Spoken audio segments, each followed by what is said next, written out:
Во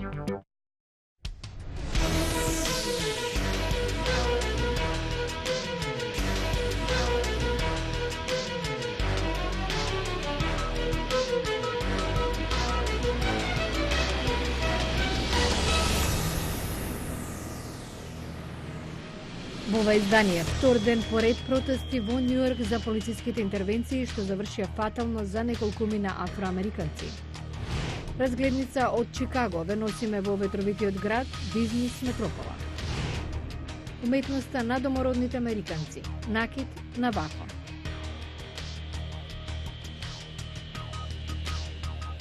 Добро вечер, ова е ТВ журналот Ньюс Флеш на гласот на Америка на македонски, а со вас во наредните 10 минути ќе биде Јулија Велковска. Демонстрации втора последователна ноќ во Њујорк и во други градови низ сад незадоволство по одлуката да не биде покренато обвинение против полицаец Белец, кој што неодамна при интервенција задушил невооружен црнец. Илјадници лица маршираа низ Манхетан и Бруклин повремено легнувајќи на улица во така наречен протест на умирање. Протестите главно беа мирни, но неколкумина демонстранти беа уапсени. Демонстрации имаше и во други поголеми градови во САД, како Чикаго, Бостон и Вашингтон. Незадоволството е заради одлуката на големата порота на Њујорк да не покрене обвинение против бел полицаец, кој со јамка задушил невооружен црнец, осомничен дека продавал цигари без да бидат подмирени обврските за данок. Градските власти најавија повторна обука на 20.000 полицајци во справување со осомничени.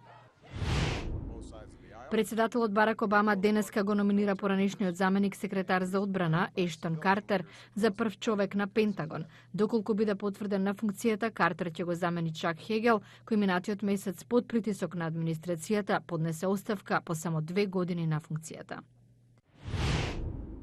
Според најновиот извештај на одделот за труд во САД во ноември биле отворени 321.000 работно место, што важи за многу посилен растеж од претходните проценки.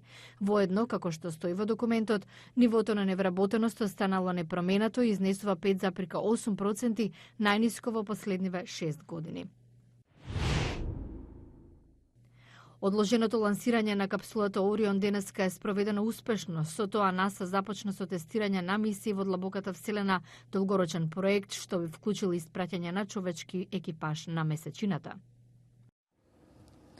Вработените во рестораните за брза храна протестираат. Бараат минимална надница да се качи на $15 по час од сегашната 7,25, што одреди федералната влада, иако поединечни сојузни држави воспоставија свој минимум. Прилог на Златица Хоук. Вработените во сендвичарите како Макдоналдс, Сабвеј, Бургер Кинг и други пред градското собрание во Њујорк велат дека треба да работат на 2 места за да врзат крај со крај. Затоа бараат минималната надница да се качи на $15 по час од 8, колку што во моментов е во сојузната држава Њујорк.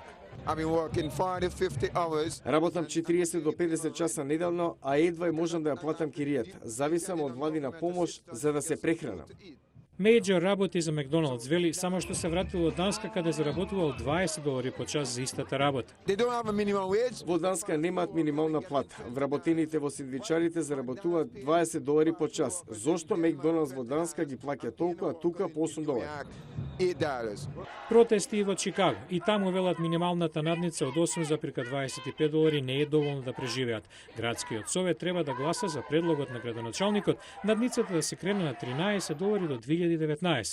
Некои собственици на бизниси велат дека не може да го подржат покачувањето без субвенции. Ако градоначалникот ја покачи надницата и тоа не биде направено соодветно, ќе мора да ги покачиме цените на нашите услуги. Сите собственици на дуќани го велат тоа. Други сметаат дека поголемата надница ќе значи посветен работник. Како работодавач, подобро е да имате добри луѓе околу себе, што секогаш може да ги научите на занаетот. Демонстрантите тврдат дека корпорациите ги експлоатираат. Тоа не е во ред. Корпорациите заработуваат милиарди, а не сакаат да платат доволно на работниците. Синџирите на ресторани за брза храна возвраќаат дека секој ресторан е во собственост на независен оператор, кој што е одговорен за платата на вработените. Организаторите на демонстрациите најавија дека протестот ќе опфати 190 градови во САД, како и дека ќе се приклучат вработените во домашната нега и авионската индустрија. Авени, облакодери, бутици на реномирани фирми, дом на председателот Барак Обама, набиковите од NBA. Видеозапис од зимскиот Чикаго деновиве, како што го виде колегата Јане Бојаджиевски. Чикаго прави свои креации од вашата фризура. Добре да ви посакува силниот ветер и температурите вообичаено поднуват. Во така наречената област, позната како Чикаго Ленд, како што ја нарекуваат овдешните жители, живеат 10 милиони луѓе од Висконсин, Индијана и Илинојс. Што попрво да се види од атракциите во градот? Можеби панорамското тркало, подигнато во 1893 за светскиот саем. Чикаго годишно го посетуваат по околу 40 милиони туристи. Една од причините е околу 200 уметнички галерии, музеи, театри.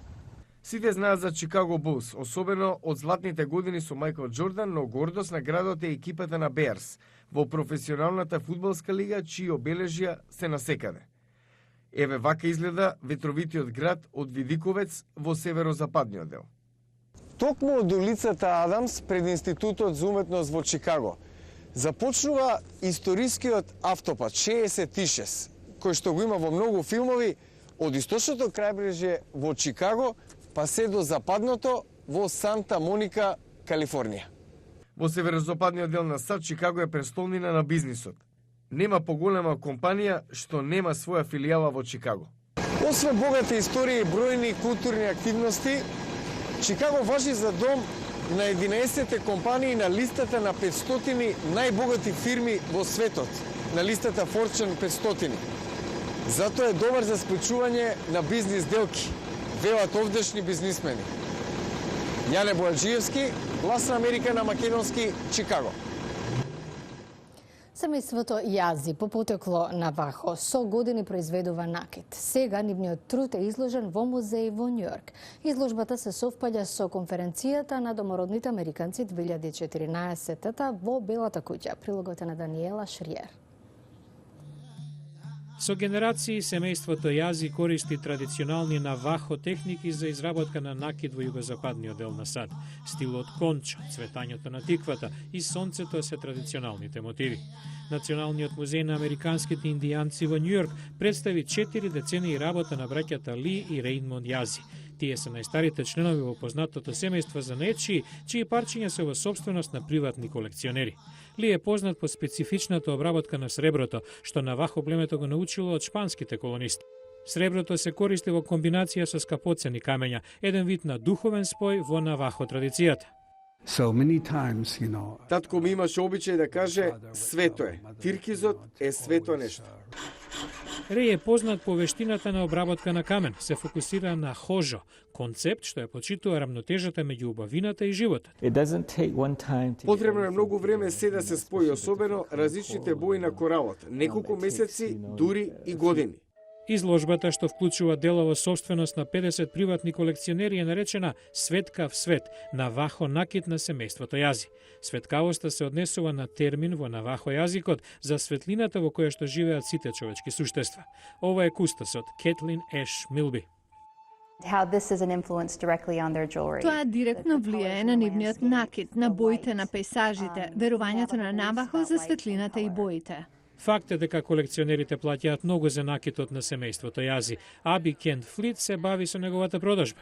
Заради материјалите, времето и вештината стекната низ годините, сумата може да достигне и по $100,000 по парче. Во музеот се изложени 300 примероци. Изложбата ќе биде отворена една година. Наредната недела во Ньюсфлеш жива историја. Гетисбург оддава почит на оние што ги исковаа САД. Гледајте во емисијата во понеделник. Го гледавте Ньюсфлеш на Гласот на Америка на македонски, јас сум Јулија Велковска од студиото во Вашингтон. Побарајте ни на интернет на glasnaamerika.com. Ви благодарам на вниманието и пријатен викенд.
I'm a very competitive person, and in the past it was beating the person next to me or catching the person in front of me or not letting the person behind me get in front of me.